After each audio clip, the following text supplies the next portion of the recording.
So this experiment has to do with the conservation of momentum.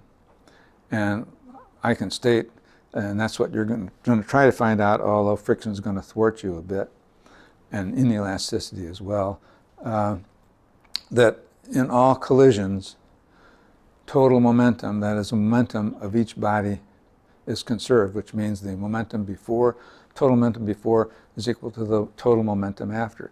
Now, what is momentum? We haven't talked about that yet. Momentum is simply mass times velocity. And of course, it's a vector because velocity is a vector. But in this case, since we're using a one-dimensional air track, we don't have to worry about vectors.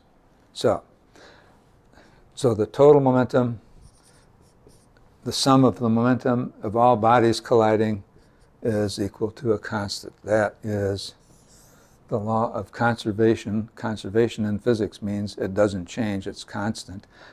Conservation of total momentum. So we're going to study the conservation of total momentum, which is obeyed in all collisions, elastic, inelastic, and anything in between. It doesn't matter. That's a pretty profound statement, a pretty universal statement. And by the way, momentum is a pretty simple thing. It's simply the characteristic that a mass has because it's moving, which is only one step more complicated than mass itself. So a moving mass has momentum. A mass just sitting there, of course, has no momentum because its velocity is zero. So it's the simplest product of two things we understand that there is. It's probably the most fundamental conservation law, and much to my chagrin, it doesn't have its own unit, like Newton. So the units for momentum are kilogram meters per second, mass times velocity, or gram centimeters per second, if you have small amounts of mass and speeds. So this is the unit for momentum. It's nothing special. I think we ought to have a special momentum unit. So when you get out in the real world and can afford to mount a campaign, I would move to get momentum named after yourself, perhaps. In any case, conservation of total momentum. So we have two bodies colliding. Let's talk about a perfectly elastic collision, theoretically perfectly elastic. This is the before picture. This is the after picture. They collide here. They bounce apart. Most collisions in which two masses or more masses collide and bounce apart are not perfectly elastic. We are trying with the air track to get an almost perfect frictionless situation, an almost perfect elastic situation. And we're going to come short by a few percent maybe, but pretty close. So, but theoretically, these two bodies, if there were no friction and this like collision was happening in outer space, they would bounce apart, and their mass 1 and mass 2 and velocity 1 and velocity 2 and final velocity 1 and final velocity 2, there's mass 1 and mass 2, these all would add up this way, that is, mass 1 times v1 plus mass 2 times v2 equals mass 1 final times v2 final plus mass 2 final v2 final. So this would be v1 final, this would be v2 final, this is v1 initial and v2 initial. So that's a perfectly elastic collision, and we can check that out. Now the problem is you're going to take two masses that are about 190 grams each, these gliders, and collide them, and the rubber band will bounce them apart. So these are going to be about 0.190 kilograms. This is going to be 0.190 kilograms, and so forth. So if you have, since this is only a scalar now, it's not a vector, but scalars don't have direction, but they do have a plus and a minus sign. So in this experiment with the air track, you've got to decide which is plus and which is minus. So I'm going to call this the plus direction, that the minus direction. So if mass 1 is coming in this way, it has a minus momentum, and if mass 2 is coming this way, it has a plus momentum. So you have to put signs on these. The computer does not put signs on these. You have to put signs on these based on which way you want to call plus and which one you want to call minus in terms of speeds. So one of these terms is going to be minus over here. One of these terms is going to be minus over here. If you shoot them together and they have about the same mass, and you shoot them together and they have about the same velocity, then these two numbers are going to pretty much add up to 0, and these two numbers are going to pretty much add up to 0, which is not very interesting. Again, you remember from the force table lab, you don't want to compare things to 0 because you get a huge percent error. So what I suggest you do for the momentum check on the elastic collision is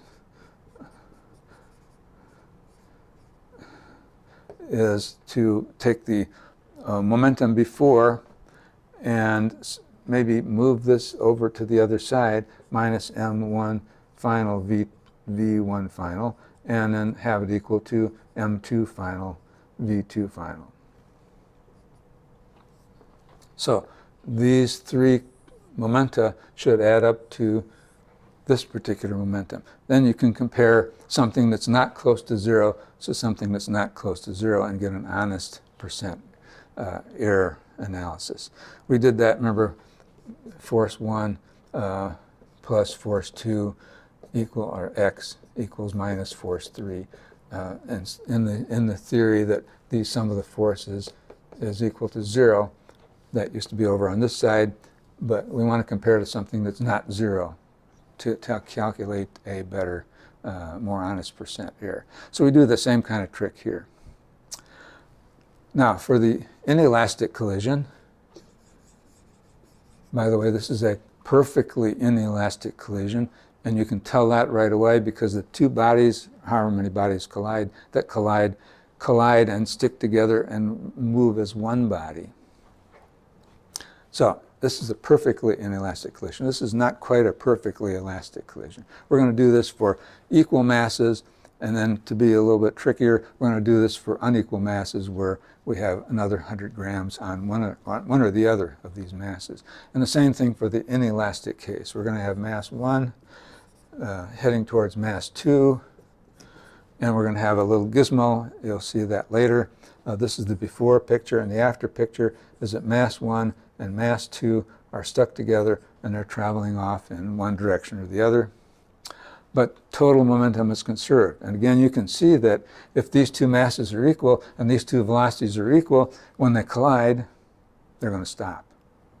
So you want one of these to be going faster than the other so that after the collision there is some momentum, not 0, and you can measure it. So kind of the same problem we have over here, a little bit more subtle. So we want these to be moving afterwards, somewhat slower, of course, than one of them. So you got to have this one or that one moving considerably faster, maybe twice as fast, so that when they collide, they have a non-zero momentum before, and they have a non-zero momentum after. So you can measure their velocity. So again, m1 v1I plus m2 v2I equals m1 plus m2 times v final. And you can solve for v final. Theoretically, you can solve for v final, or you can get v final experimentally from your photo gates, and you can compare those two. It's a lot easier than the purely for elastic case.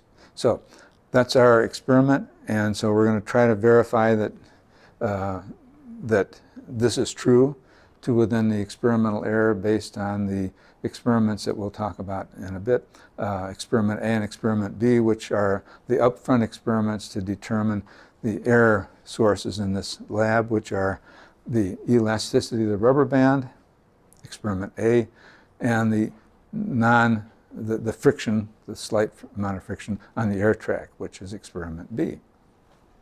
So have fun, not too much fun. Don't get too crazy with the velocities. Keep the velocities, keep your speed down. We're not talking about 65 miles an hour. We're talking about 0.6 meters per second, please. That could be kind of your speed limit. I don't have any radar. There's no radar police out checking this, but try to keep them down to 0.6 meters per second, or maybe 0.7. Okay. So here's this 2-meter air track.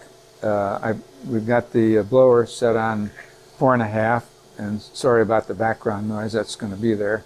And it's blowing very nicely air through these little holes, and that will essentially levitate these gliders.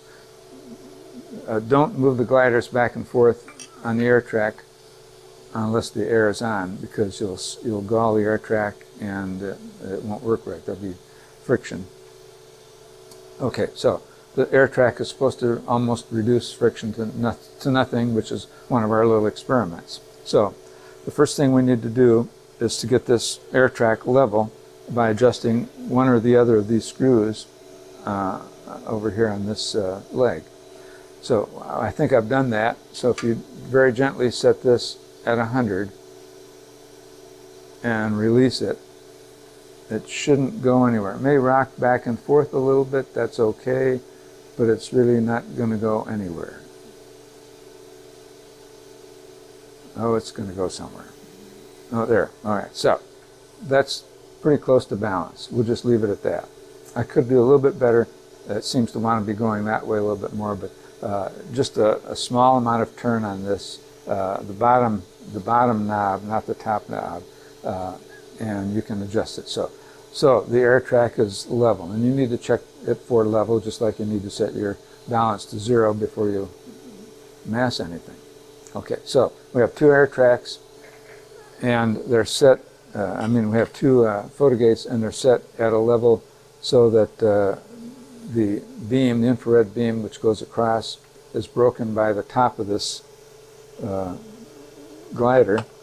And what that means is whenever you plug something in, such as an accessory like this, you plug it in the bottom so that it passes under the air track, under the photo gate, and the photo gate only measures the length of time that the glider has blocked the path, blocked the beam.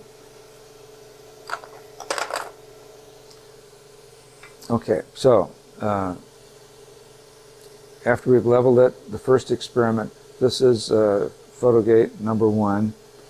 We want to activate photo gate number 1. So let's go over here to the program. This is the first page of the program, as you recognize. We'll go over to Logger Pro, click on that.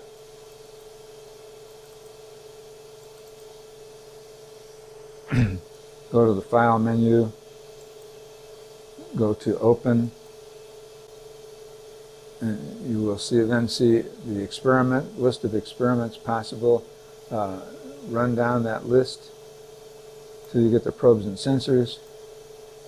Select probes and sensors, and run down the probes and sensors list till you find photo gates.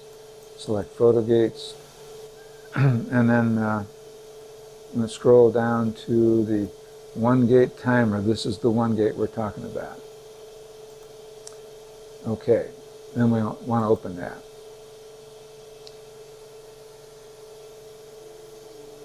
So we want to hit this connect button, and that will connect the interface to the computer and activate the photo gate.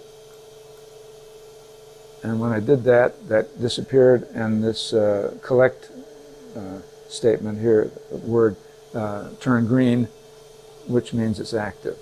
So we're ready to go. By the way, this photo gate distance is actually the distance that the photo gate is blocked, which basically means what is the length of the glider. So if you translate that into something useful, that means glider length. So we need to change the glider length to whatever you measure the glider length to be, and we have a nice 2-meter scale here, so you can easily measure it, and it's something like 13 centimeters. So I'm going to put in 13 centimeters. So that's 13.130. That's 13.0 centimeters, which is just about right. And so make sure you change that to the length. The default length is wrong. It'll give you the wrong velocities. So we're ready to do the experiment A, which in experiments A and B are the experiments that do your error analysis for you if you use them. There's 2 basic error sources here. One is the rubber band is not perfectly elastic for elastic collisions. And the other one is the air track is not perfectly frictionless, and that's experiment B. And if you combine those 2 facts, and you find the best speed to operate your collisions at, that gives you the minimum overall loss between the rubber band loss, elasticity loss, and the frictional loss on the air track. That's the experiment. That's the speed you want to run your experiments at. We'll talk a little bit more about that later. So here's what you want to do. You don't want to be pushing this as it's going through the photo gate. You want to push it and let go before it gets to the photo gate, and let it bounce off the rubber band and come back. So we want to push the collect button to collect. And now we can push this through. Again, we don't want to be pushing it while it's in the photo gate, so we want to give it a little push and let it go through the photo gate. You'll notice on the screen, and we're only looking at velocities. This is the actual velocity of this glider, roughly 0.1 meters per second. And so ignore the times, we don't need those. Ignore the midpoint time, whatever that is, and look at just the velocity in meters per second. So you notice that the first velocity is 0.111 and the second velocity is 0.107.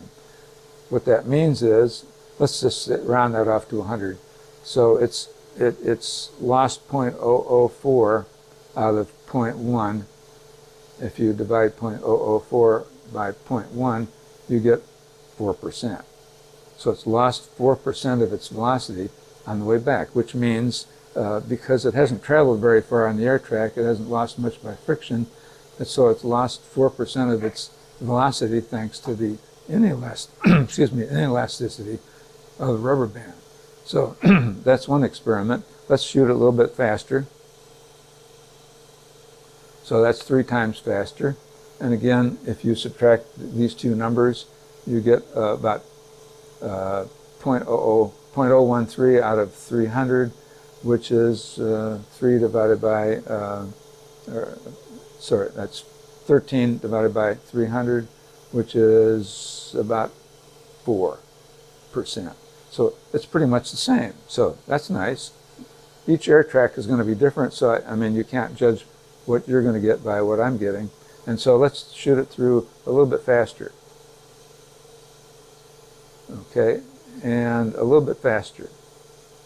Okay, that's about as fast as you should shoot it through. And you see that the difference here is about 40 out of 700. That's 4 out of 70. That's something like 6%. And you have to figure these out a little more carefully, not in your head. And so shooting it faster is worse because the rubber band has to flex more, and it's not as elastic. So it seems to me from experiment A, without doing any of the actual calculations, that if I shoot it between 0.2, 0.1 or 0.2 and 0.3 or thereabouts, it loses about 4% of its speed, of its momentum. We'll talk about that in a minute, in the process of bouncing off the rubber band. So that's experiment A. Find the speed that loses you the least amount of velocity, the least amount of momentum in this experiment, because this experiment is really all about momentum. Let's do an example of experiment B, which is the friction on the air track. It's the same story. So let me back off here. We don't want to save any of our data. You want to write it down. And again, all you need is the velocity, the in and out velocity. So we have to hit the connect button. That turns this green. And now we can try the experiment B. After you push the connect button. Again, you don't want to be pushing it through the photo gate. You want it to go through the photo gate. Catch it on the way back. All we need are, of course, it's gone through the far photo gate twice. This is on the way back. And we don't want to do experiment A over again with that other rubber band. We just want to look at this velocity and this velocity. Okay. So it's lost three out of 177. That's about 1.5 or 2%. So it's lost about 2%. This minus this divided by this is about 2 or 3%. So that's experiment A and experiment B. You should then get your two major error sources, and we want to have a system where there is no loss in momentum, no loss in velocity, but we don't have it. So it's a couple percent because the rubber band is not elastic, a couple percent because the air track's not perfectly frictionless, but this is as close as we can come in the real world to an experiment that verifies the conservation of total momentum, which is what we're studying today. By the way, you do need to change, again, sorry about this, you need to change the photo gate distance. Both of these gliders are close enough to be the same length, so we want to raise this up to 0.13 and this to 0.13 also. So we're going to look at experiment B, which is the experiment to figure out how much friction there is on the air track over a distance. Our collisions that we're going to perform in a bit are going to happen by having the two gliders come through, collide in the middle, and come back here. So they're going to travel this distance times 2, which is the same as this distance. So we're measuring exactly how much loss there is over the distance that these gliders are going to travel before and after the collision, just what we want. So let's go to Logger Pro, File, Open. We're in the photo gate menu. Go down to 2-gate timing and turn that on. Click on that. And we see down here, again, this is the glider length. And this is the glider length. So we need to change this 5 centimeters to, all right, push the connect button, which turns that green, okay, and go back over here and raise that to 0.13. That's as accurate as it needs to be, 0.13. So we're ready to go. So we launch this through, again, don't be pushing it as it goes through the photo gate. Push it and then let go so it goes through the photo gate. Coasting, start the photo gates and do the experiment.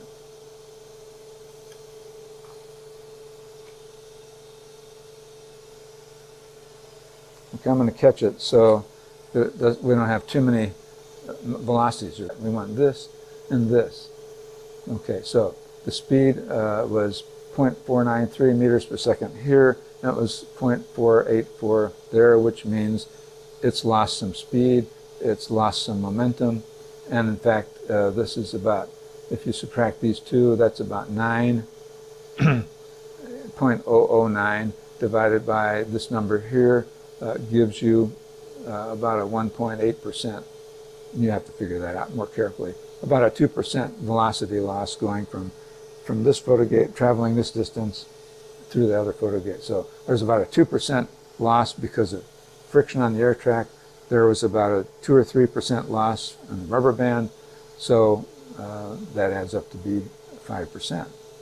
So this is the kind of error analysis you need to do. Now, when we have two gliders, you would have to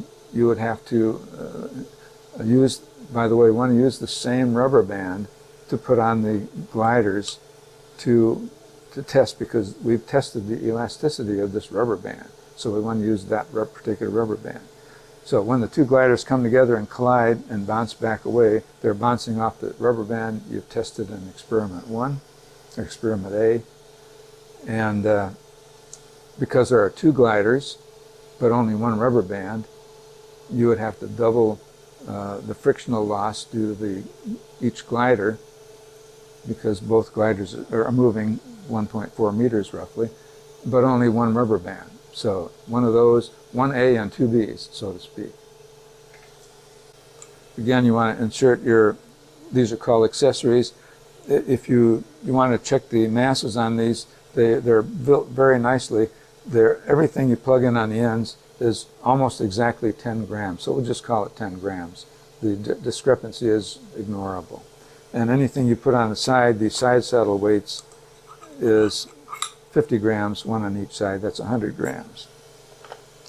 So we're going to do two elastic collision experiments with the same total mass. That's roughly 170 grams for the glider, plus 20 more for the things plugged on the end. So each glider is going to have a mass of about 190 grams. You want to be more careful and check that out with the balance. So let's go back, stop collecting, go back, and we want to go back to the PhotoGate program, file, open. It's in the PhotoGate file already. You just want to look for the collision timer. Here it is, right here. Okay.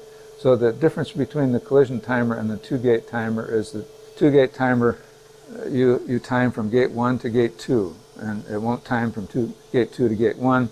But for the collision timer, it doesn't matter which gate's activated first or which gate's activated last. So we'll connect this, turn that green, and now we have, I'm going to put a couple more things that are 10 grams on this other glider, and we're ready to go. 190 grams roughly. So, and again, they're on the bottom holes. So again, if you're doing this with partners, coordinate your launch and coordinate your launch speed as much as possible, because you want them to collide at the best speed that you determine from experiment number 1, number A, and experiment B. Okay, so here we go.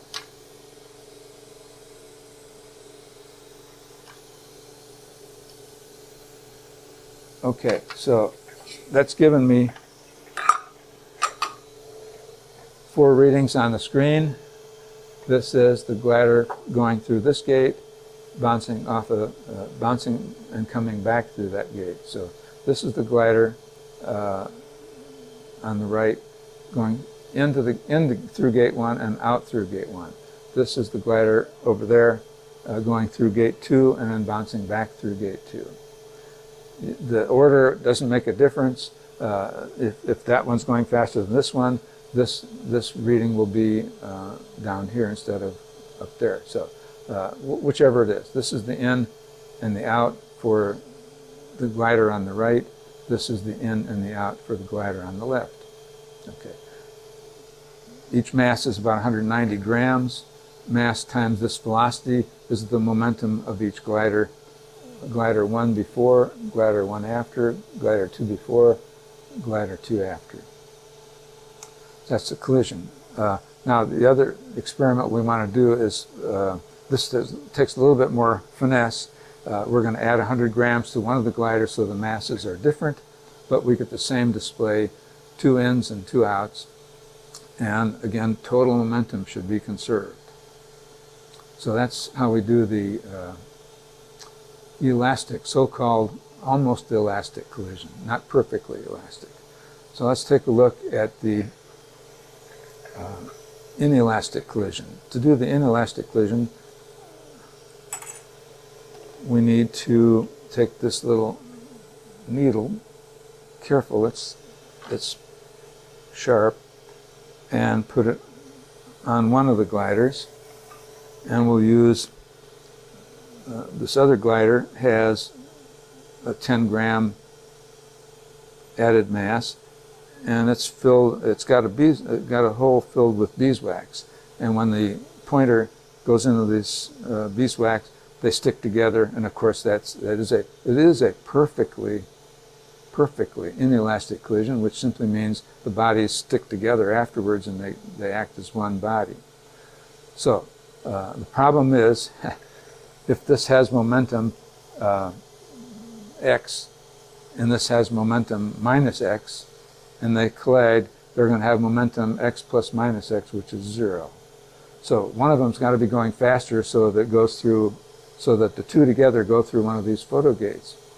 Also, because when these gliders collide, they may collide at a little bit of an angle, which means they're going to drag on the track, which means they're going to change the friction. So you want this collision to occur as close as possible to one of these photo gates. So let me see if I can do this all by myself. With partners, it's got to be a lot easier. So we're ready to do this. I'm going to try to do this myself. I changed the photo gate distances to the same distance, which is roughly what the photo gate's distance is. We want to erase some of my previous attempts and do this experiment where I launch this glider on the left sooner and a little bit faster so that the gliders collide close to photo gate 1 and glider number 1 goes back through photo gate 1. So let's see if we can do this.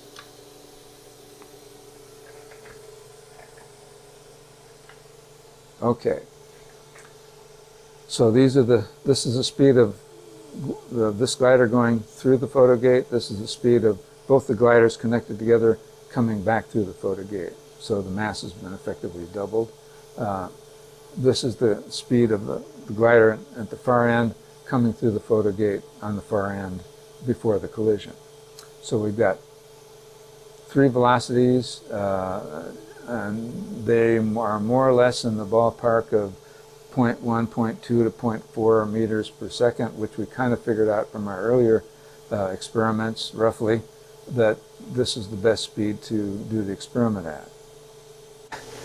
I have one more complication to tell you about, and that is for this particular experiment, these numbers are pretty reasonable, because what you want to do especially for the elastic collision, where gliders come together and they bounce apart, you want to perform the experiment at not the ideal speed you figured out from experiment A, but roughly half that speed, assuming the gliders are moving at the same speed each. It's called relative velocity. This is the velocity at which glider 1 hits glider 2's rubber band, which is the speed you figured out in part A is the best speed. So it's just like the example, these are, back in the good old days when you could hug people. For instance, if your Aunt Sally you hadn't seen her for 5 years, and she gets off the train or the plane and runs towards you at 1 meter per second, she's a little older, and you run towards her at 2 meters per second, your relative velocity, really, it's definitely a relative velocity, is 3 meters per second. Your 2 plus her 1 coming together. So that's why we want to do the collision experiment at velocities roughly half or thereabouts of the ideal velocity you figured out in the experiments A and B. Okay, that's it.